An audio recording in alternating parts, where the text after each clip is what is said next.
Hi fam, it's Jessalyn, and today I'm going to talk to you a little bit about our blended, kind of weird, unschool, homeschool, child-led, parent-led, collaborative thing that we do for education at our house.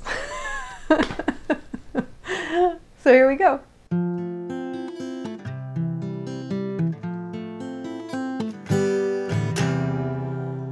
My kids are 6, 4, and almost 2. So there are some things that we do during school. I've actually only got 2 things at a time. We're sort of doing block scheduling, but for subjects. So I started off thinking we're just gonna do spelling and science right now, and then later we'll do reading and math and stuff like that. I have a 1st grader and a kindergartner because Kari was supposed to be going into preschool, but he learned to read already and he's way ahead in math because he's always trying to keep up with his brother. So I just decided it wouldn't make sense for him to not go into kindergarten yet. So I have a kindergarten and a 1st grade Tinker Active book, and these are the science books, and we're really loving these. The great thing is at the end of each project they've got little tinkering projects that you do. Tinker and engineering and making something. So in this case it's making a habitat. We made indoor snow one time, which the kids really loved.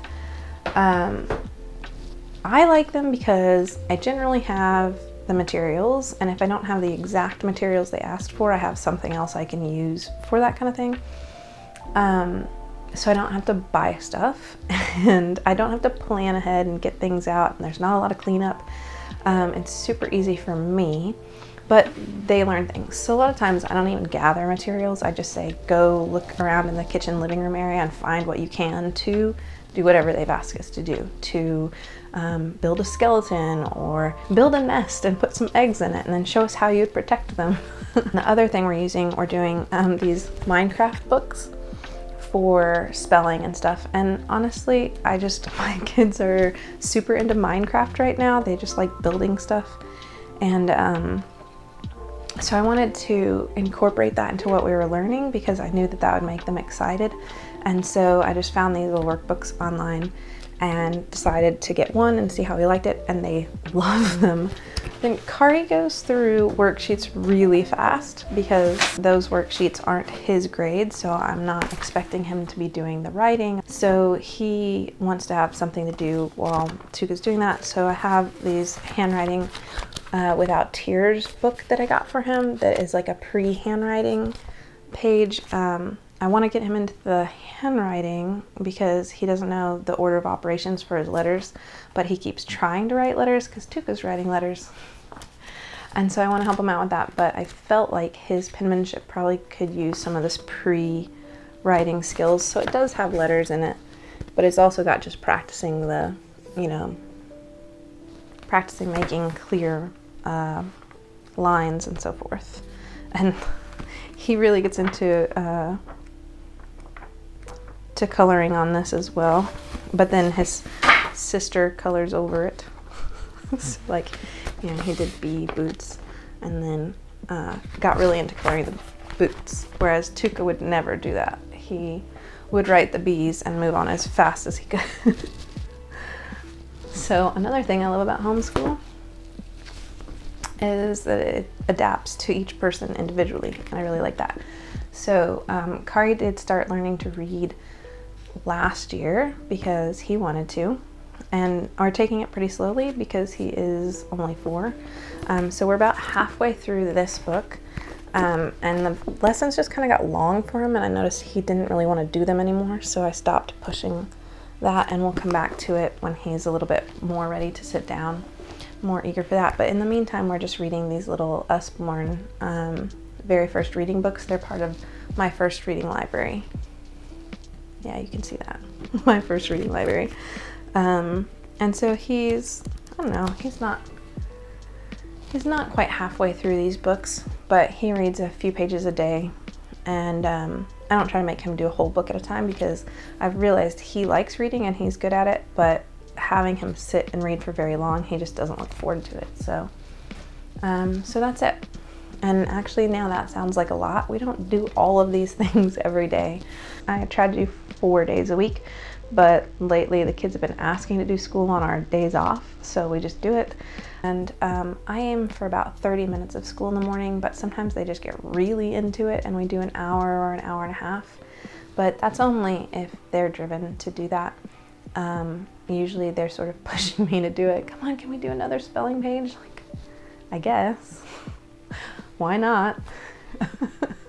I hate to stop them from learning. So we do most of our school outside of our school time.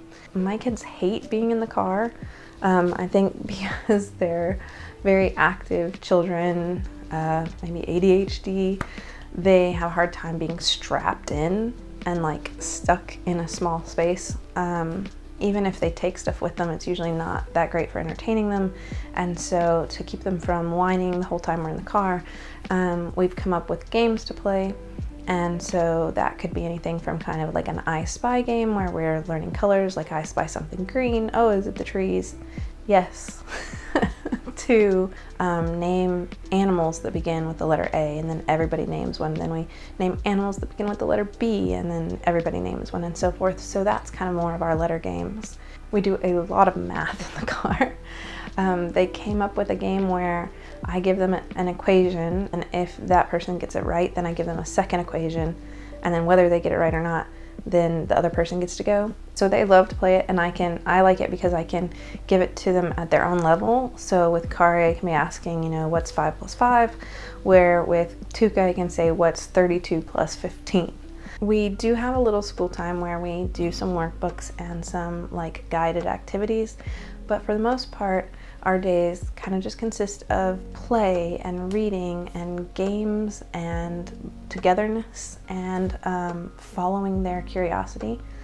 That doesn't necessarily mean I spend a lot of time following their curiosity. Like sometimes when they're asking questions, I'll eventually say, okay, that's it for now.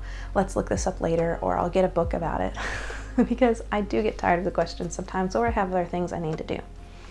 But other times we just follow the rabbit hole wherever it leads us, or we end up getting, I'll say, oh, why don't I find, that we're finally down to jellyfish in this long list of questions, and I'll just go online and find some jellyfish activities for them to do, something to cut and paste, something to color in, maybe some